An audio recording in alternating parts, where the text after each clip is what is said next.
नमः सिद्धेभ्यः। जीवमजीवमदौवं जिणवर्वसहेण जीर्णनिर्दिष्टं देविन्दविन्दवन्दं वन्दे तं सर्वदा शिरसा। बोलिए श्री हजाराठ चंद्र प्रभु भगवान की जय। आचार्य श्री नेमिचंद्र सिद्धांति देव की जय। हम सभी बड़े सौभाग्यशाली हैं जो हमें आचार्य नेमिचंद्र सिद्धांति देव का महान ग्रंथ द्रव्य संग्रह के अध्ययन का अवसर मिल रहा है। यह ग्रंथ बहुत सरल है और जैन दर्शन, जैन धर्म का सारभूत है, ऐसा हमें समझना चाहिए। जीव के 9 अधिकारों का वर्णन चल रहा है। उपयोग अधिकार के अंतर्गत कल की गाथा में हमने दर्शनोपयोग के 4 भेदों को समझा था। आज हम गाथा क्रमांक 5 देख रहे हैं और इस गाथा में ज्ञानोपयोग के 8 भेदों का वर्णन हमें मिलने वाला है। चलिए प्रारंभ करते हैं। गाथा क्रमांक 5 उच्चारण। णाणम णाणम अट्ठवियप्पम अट्ठवियप्पम आधा ट ठ अट्ठ वियप्पम आधा पा पूरा पा अट्ठवियप्पम मदि सुदि ओही मदि सुदि ओही। हा में बड़ी की मात्रा है और बाकी दोनों जगह छोटी की। मदि सुदि ओही अणाण णाणाणी। ध्यान से देखिएगा। अणाण णाणाणी। मण पज्जय मण पज्जय केवल मवि मण पज्जय केवल मवि। पच्चक्ख परोक्ष ध्येयम पच्चक्ख आधा चा पूरा चा आधा का ख परोक्ष आधा का ख पच्चक्ख परोक्ष ध्येयम। च णाणम अट्ठवियप्पम णाणम अट्ठवियप्पम मदिसुदि ओही अणाणणाणाणि मदिसुदि ओही अणाणणाणाणि। मणपज्जय केवलमवि मणपज्जय केवलमवि। पच्चक्ख परोक्ष ध्येयं च पच्चक्ख परोक्ष ध्येयं च। बड़ी सरल गाथा है। गाथा का अर्थ तो बहुत ही सरल है। देखिएगा। णाणम णाणम ज्ञान। णाणम का अर्थ है ज्ञान। णाणम अट्ठवियप्पम अट्ठ यानी 8 वियप्पम विकल्प 8 विकल्प वाला है। णाणम यानी ज्ञान 8 विकल्प वाला है। ज्ञान 8 प्रकार का होता है। ज्ञान ज्ञानोपयोग 8 प्रकार वाला होता है। यह जानना चाहिए। पिछली गाथा में नियम शब्द आया था, जानना चाहिए, तो यहां पर भी जानना चाहिए, यह अर्थ ले लीजिए। वो 8 प्रकार कौन से हैं? मदि सुदि ओही। अब 8 भेद मति ज्ञान के कैसे गिने जाते हैं? मदि मति, सुदि श्रुत, ओही अवधि। ये 3 हो गए। मति, श्रुत, ओही यानी अवधि। मति, श्रुत और अवधि, ये 3 हो गए। ये तीनों ही अणाण णाणाणी। अब देखिए, अणाण अज्ञान, णाणाणी णाण यानी ज्ञान, अणाण और णाण, अणाण अज्ञान, णाण ज्ञान। अब उसमें जो णी लगा हुआ है, णाणाणि, वो णी यह विभक्ति है, प्रथमा विभक्ति का बहुवचन नपुंसक लिंग में बहुवचन है, तो प्रथमा विभक्ति का बहुवचन है। अणाण णाणाणि, अणाण अज्ञान, णाण ज्ञान। अज्ञान और ज्ञान रूप, ये जो मति, श्रुत और अवधि हैं, ये अज्ञान रूप होते हैं और णाण यानी ज्ञान रूप, दोनों रूप से होते हैं, अज्ञान रूप भी और ज्ञान रूप भी। अज्ञान का मतलब कुज्ञान, खोटा ज्ञान, ऐसा भी हम ले सकते हैं। अज्ञान रूप और ज्ञान रूप, तो इन तीनों में अज्ञान रूप और ज्ञान रूप लगा दीजिए। मति अज्ञान, श्रुत अज्ञान, अवधि अज्ञान, इसको ही कुमति, कुश्रुत और विभंग अवधि यह नाम दिया गया, या कुअवधि। ज्ञान रूप में मति ज्ञान, श्रुत ज्ञान और अवधि ज्ञान, ये 6 हो गए। अज्ञान रूप और ज्ञान रूप का क्या मतलब है? मति, श्रुत, अवधि ज्ञान मिथ्या दृष्टि को भी होते हैं। मिथ्या दृष्टि जीव जिसका सच्चे देव शास्त्र गुरु के प्रति श्रद्धान ठीक नहीं है, 7 तत्वों का सही श्रद्धान नहीं है, ऐसा जीव मिथ्या दृष्टि कहलाता है। जिसे अभी जैन दर्शन, जैन शास्त्रों का सही श्रद्धान नहीं हुआ है, आस्था नहीं जम पाई है, वह मिथ्या दृष्टि जीव कहा गया है। ऐसे मिथ्या दृष्टि जीव का जो मति है, श्रुत है या अवधि है, वह कुमति, कुश्रुत और कुअवधि या विभंग अवधि ज्ञान कहलाता है। उसको अज्ञान कहें या कुज्ञान कहें, दोनों एक प्रकार से। अब यही मिथ्या दृष्टि जब सम्यक दर्शन प्राप्त कर लेता है, देव शास्त्र गुरु पर सही श्रद्धान कर लेता है, 7 तत्वों का सही स्वरूप समझ लेता है, उस पर श्रद्धान कर लेता है, तो उसका जो कुमति है वो मति ज्ञान में कन्वर्ट हो जाता है। उसका अज्ञान अब ज्ञान कहलाने लग जाता है। कुमति वाला कुछ अलग जानता है, मति ज्ञान वाला कुछ अलग जानता है, ऐसा है क्या? नहीं, आचार्यों ने इसको स्पष्ट किया है।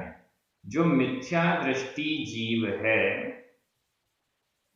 वह अपने कुमति या कुश्रुत ज्ञान से जानता तो वैसा ही है जैसा सम्यक दृष्टि जानता है, इंद्रियों से वैसा ही ग्रहण करता है, मन से वैसा ही ग्रहण करता है, लेकिन अपनी इच्छा अनुसार। क्या मतलब? अपनी इच्छा अनुसार कभी गलत को गलत भी मानता है और कभी गलत को सही भी मानता है। इच्छा अनुसार कभी सही तत्व को सही मान लेता है, सही समझ लेता है, और कभी सही तत्व को गलत भी मान लेता है। वो अपनी इच्छा के अनुसार जैसा समझ में आया वैसा उसने मान लिया। ऐसा वह मिथ्या दृष्टि जीव कुमति, कुश्रुत ज्ञान वाला होता है, कुअवधि ज्ञान वाला होता है। जैसे उदाहरण भी दिया गया, एक शराबी व्यक्ति है, पागल व्यक्ति है, उसने घर लौट रहा है, तो कभी कभी वो अपने घर को भी अपना घर समझता है, कभी कभी पड़ोसी के घर को ही अपना घर समझ लेता है। ये क्या है? अपनी इच्छा अनुसार, कभी सही को सही, कभी गलत को भी सही। तो यह जो प्रकरण है, यह जो व्यवस्था है, यह मिथ्या दृष्टि की होती है, ऐसा हमें समझना चाहिए। एक मिथ्या दृष्टि जीव कभी सही को भी सही समझता, लेकिन क्यों? उसकी इच्छा है, जो समझ में आ गया, जिसको जब सही मान लिया तो मान लिया। यह अपनी इच्छा से चलता है, जिनवाणी की श्रद्धा से नहीं चलता, सच्चे देवशास्त्र गुरु की श्रद्धा से नहीं चलता, अपनी इच्छा से चलता है। वह मिथ्या दृष्टि मानना चाहिए। उसका ज्ञान कुमति, कुश्रुत या कुअवधि, ऐसा हम समझ सकते हैं। अब ये मति ज्ञान, शुद्ध ज्ञान आदि होते कैसे हैं, उसको हम समझेंगे तो और क्लियर हो जाएगा। अभी तो आपने ये समझा है कि ये तीन ज्ञान, कुमति, कुश्रुत और कुअवधि, मिथ्या दृष्टि के होते हैं, और यही जब सम्यक दृष्टि हो जाते हैं तो कुमति से मति ज्ञान, शुद्ध ज्ञान, अवधि ज्ञान ऐसा हो जाता है। ये 3 और 3 6 हो गए। आगे चलें, 7वें नंबर पर क्या है? मण पज्जय केवल मवि। संधि विच्छेद यहाँ केवल मवि, केवलम आधा म, अवि अ, आधा म और अ मिलकर म पूरा हो गया, केवलम अवि, केवल मवि, अवि, अवि यानी भी, अपि भी। मनः पर्याय मणपज्जय, मनः पर्याय केवलम केवल, मनः पर्याय और केवल भी, इनको अलग क्यों कर दिया? शुरू में ही गिना देते। शुरू में क्यों नहीं गिनाया?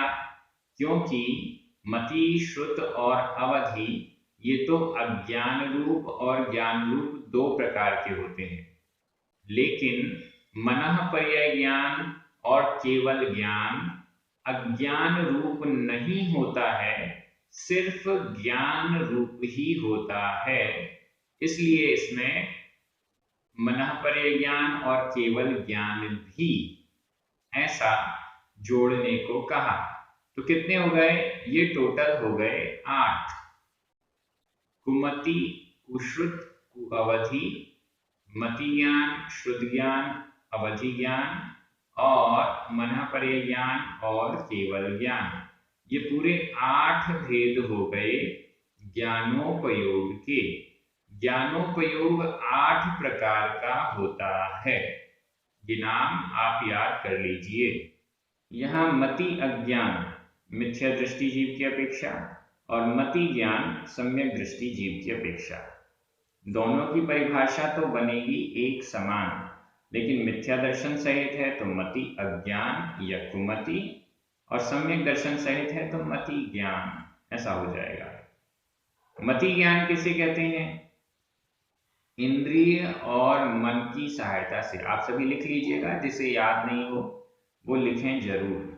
मति ज्ञान की परिभाषा, इंद्रिय और मन की सहायता से, पांचों इंद्रिय और मन की सहायता से रूपी पदार्थ का जो अस्पष्ट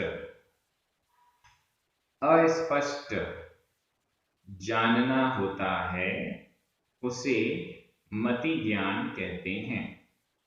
ये नॉर्मल परिभाषा हुई, इंद्रिय और मन की सहायता से रूपी पदार्थ का जो अस्पष्ट ज्ञान होता है उसे मति ज्ञान कहते हैं। अस्पष्ट क्यों कह रहे हैं? मैं अपनी आंखों से देख रहा हूं, वो तो स्पष्ट हो रहा है, फिर इसे अस्पष्ट क्यों कहा? इसलिए अस्पष्ट कह रहे हैं क्योंकि यह मति ज्ञान सहायता पूर्वक जानता है। इंद्रियां जितनी साफ होंगी, जितनी स्ट्रांग होंगी, उतना ही जान पाएगा, पूर्ण सही तरीके से नहीं जान पाएगा। चश्मा, चश्मे की सहायता से देख रहे हैं, अब चश्मा जितना साफ होगा उतना ही साफ दिखेगा। वीडियो का लेंस जितना साफ होगा उतनी ही अच्छी साफ फोटो खींचेगा। अगर लेंस थोड़ा सा धुंधला है या उसमें धूल लगी हुई है तो वो अच्छी फोटो नहीं खींच पाएगा। चश्मा गंदा है तो साफ नहीं दिख पाएगा, और कितना भी साफ हो, चश्मे की सहायता से यदि हम देख रहे हैं तो वह पूर्ण स्पष्ट नहीं कहलाएगा।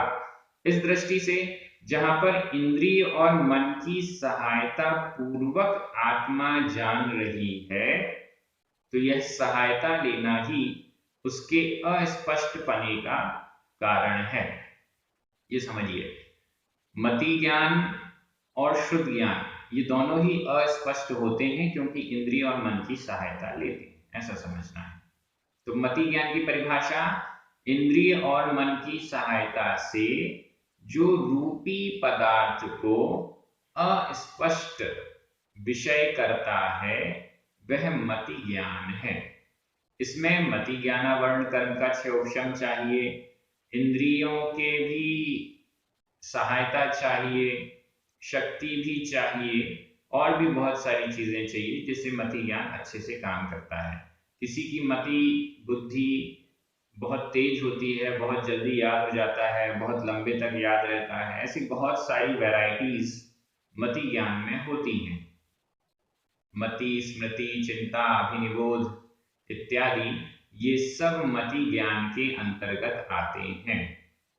देखना, समझना, ये तो वैसा ही है, उसमें तर्क लगाना, ऐसा है तो ऐसा है, ये सब मति ज्ञान के अंतर्गत आते हैं, ऐसा हमें समझना चाहिए। श्रुत ज्ञान, मति ज्ञान से जो हमने जाना है उसके बारे में विशेष चिंतन करना, यह श्रुत ज्ञान है। मिथ्या दृष्टि के लिए कुश्रुत, सम्यक दृष्टि के लिए श्रुत, ऐसे समझ लीजिए।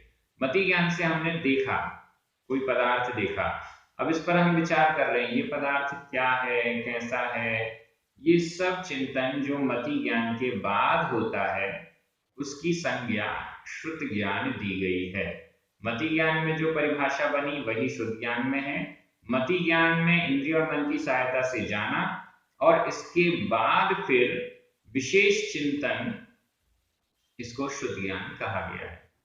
मति ज्ञान और शुद्ध ज्ञान दोनों को इंद्रिय और मन की सहायता चाहिए, अन्य और भी चीजों की सहायता चाहिए, प्रकाश, लाइट होनी चाहिए, पदार्थ होना चाहिए, कोई सहायक हो, गुरु का उपदेश हो, इत्यादि सिखाने वाले हों, ये सब चीजें हों तब जाकर ये मति ज्ञान और शुद्ध ज्ञान काम करते हैं। इसलिए दोनों को ही अस्पष्ट ऐसा कहा गया है। रूपी पदार्थ और अरूपी पदार्थ दोनों को विषय भी करेंगे। शुद्ध ज्ञान जो है रूपी अरूपी दोनों को विषय करेगा, लेकिन कैसा, अरूपी, मति ज्ञान और शुद्ध ज्ञान दोनों ही रूपी और अरूपी दोनों को विषय कर लें, लेकिन अस्पष्ट ही विषय करते हैं, स्पष्ट नहीं कर पाते हैं, ऐसा समझना चाहिए।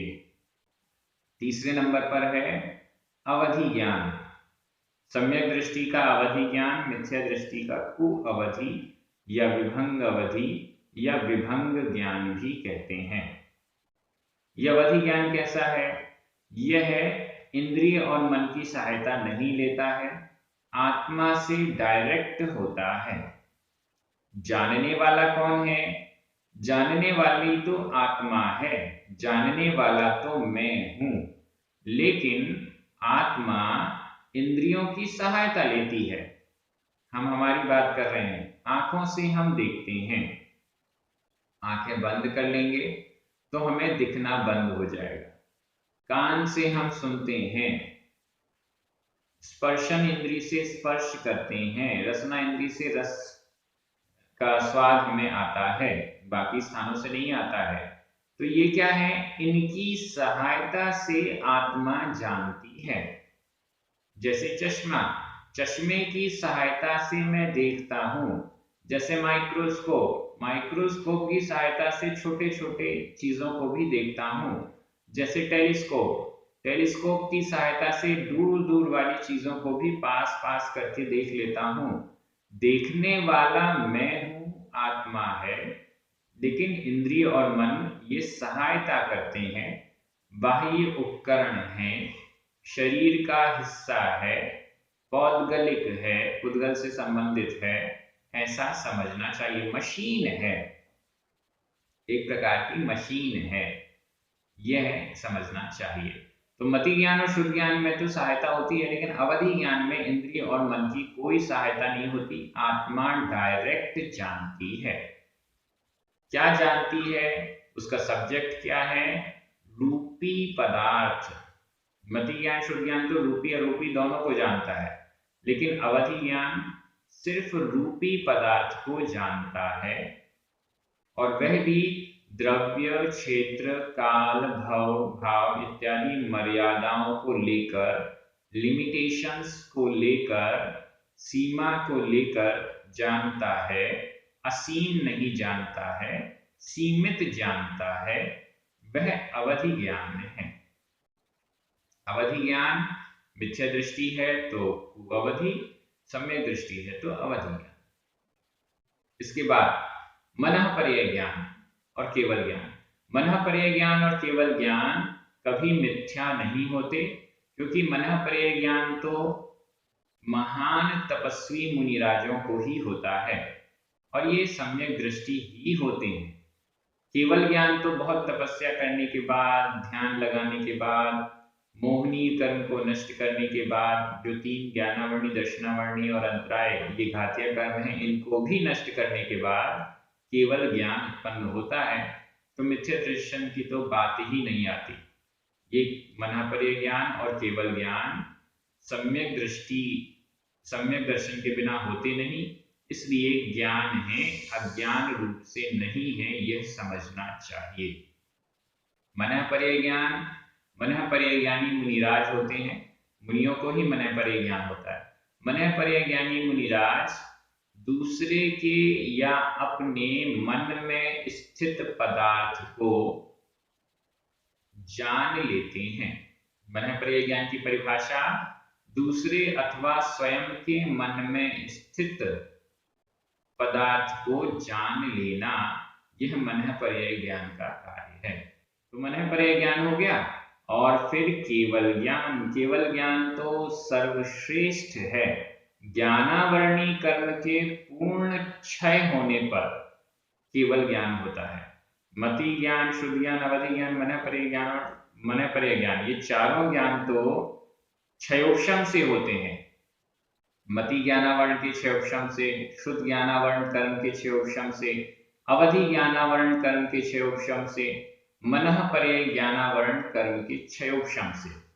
लेकिन केवल ज्ञान पूर्ण ज्ञानावर्णी कर्म के क्षय से उत्पन्न होता है। जब समस्त ज्ञानावर्णी कर्म नष्ट हो जाता है, तब ज्ञान, पूर्ण विकसित ज्ञान, जो वास्तविक है, सही स्वरूप वाला है, वह प्रकट हो जाता है। उसे केवल ज्ञान कहते हैं।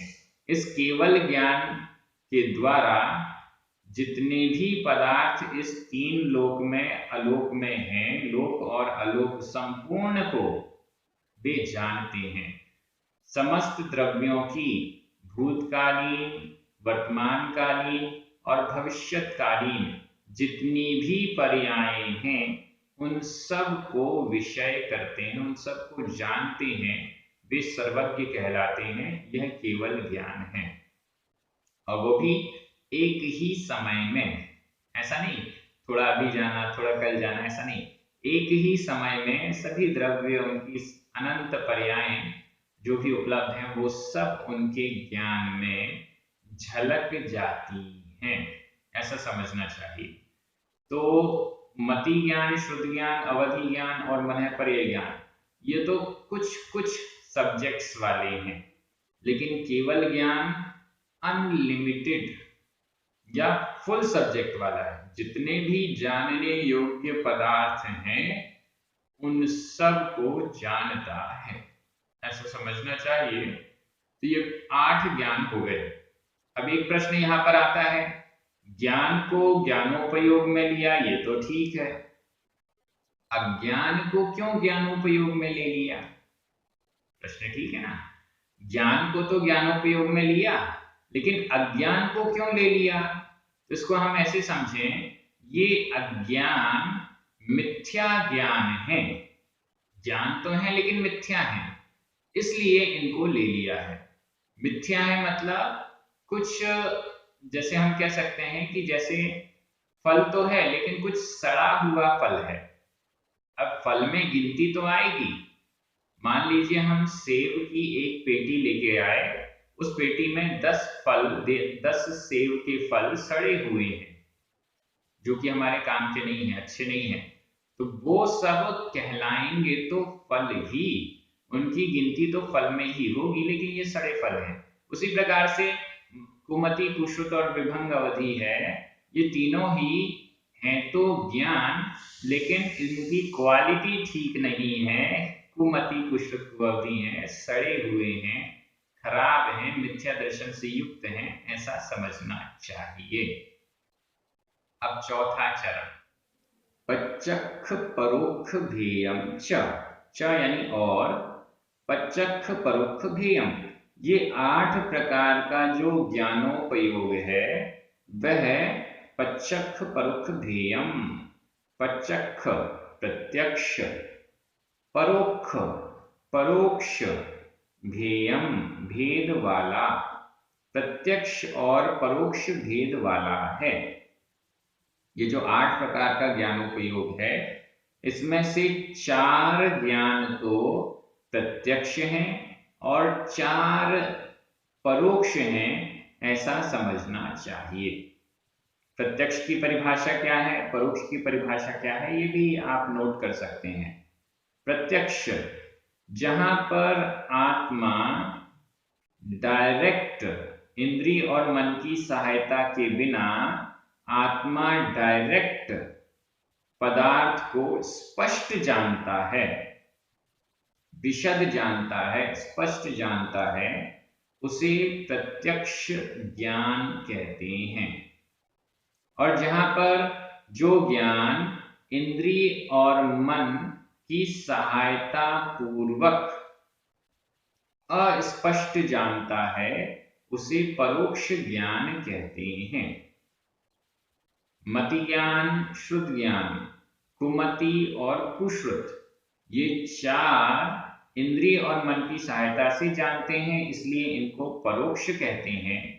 और अवधि ज्ञान, कुअवधि ज्ञान, मनःपर्यय ज्ञान और केवल ज्ञान, ये चारों ज्ञान इंद्रिय और मन की सहायता की अपेक्षा नहीं रखते, आत्मा से डायरेक्ट जानते हैं, इसलिए ये स्पष्ट जानते हैं, ये प्रत्यक्ष ज्ञान कहलाते हैं।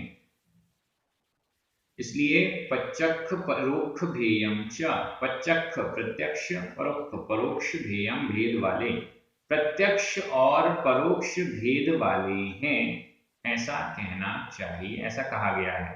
ज्ञेयम जानना चाहिए, ऐसा जानना चाहिए। थोड़ी सी चर्चा इसमें और कर लेते हैं।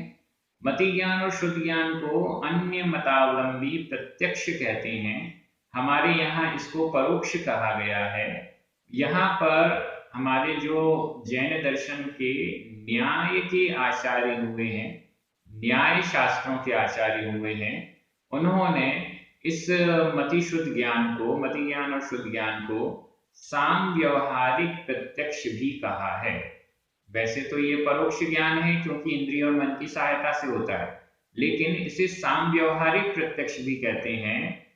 समीचीन व्यवहार को सम व्यवहार कहते हैं, मतलब व्यवहारिक दृष्टि से इसको भी हम प्रत्यक्ष कह देते हैं। मैंने अपनी आंखों से देखा है, मैंने अपनी आंखों से प्रत्यक्ष देखा है, साक्षात देखा है। अब ये व्यवहार की दृष्टि से कहा जा रहा है, इसलिए इसे साम व्यवहारिक प्रत्यक्ष की कोटि में रख दिया जाता है। परोक्ष को भी साम व्यवहारिक प्रत्यक्ष कह देते हैं। मानस प्रत्यक्ष होता है, मन से संबंधित प्रत्यक्ष होता है, तो उसको भी साम व्यवहारिक प्रत्यक्ष में कह दिया जाता है। मैं अपने सुख दुख का अनुभव कर रहा हूं, मुझे सुख हुआ, मुझे दुख हुआ, तो इसको भी हम साम व्यवहारिक प्रत्यक्ष में, ये पूरा ही जो परोक्ष है उसे साम व्यवहारिक प्रत्यक्ष कह दिया जाता है। ऐसा अपेक्षाकृत कथन भी हमें मिलता है। तो इस प्रकार से इस गाथा का पूर्ण अर्थ हो गया। मैं अन्वय कर रहा हूं, आपके मन में हिंदी अर्थ आना चाहिए, बड़ा सरल है, फटाफट हो जाएगा। णाणम अट्ठवियप्पम, वैसे अन्वय जैसा कुछ नहीं है, सब पूरी लाइनें एक से एक बराबर, एक के बाद एक है। मदि सुद ओही अणाण अणाणाणी, मणपज्जय केवलम अवि पचक्ख परोक्ष भेयम च। अन्वय में कुछ भी आगे पीछे नहीं हुआ है। मैं हिंदी अर्थ कर रहा हूं, आपकी नजर प्राकृत शब्दों पर जानी चाहिए। ज्ञानोपयोग 8 विकल्प वाला है। मति, श्रुत, अवधि, अज्ञान रूप और ज्ञान रूप, मनः पर्यय और केवल ज्ञान भी। ये 8 ही प्रत्यक्ष और परोक्ष भेद वाले भी जानना चाहिए। विभक्तियां भी बड़ी सरल हैं, सभी में प्रथमा विभक्ति है। केवल अणाणाणी इसमें प्रथमा विभक्ति का बहुवचन है, शेष सब में प्रथमा विभक्ति का एकवचन है। णाणम, अट्ठवियप्पम, मलिसुद ओही, मणपज्जय केवलम, पचक्ख परोक्ष भेयम, इन सब में प्रथमा विभक्ति का एकवचन है।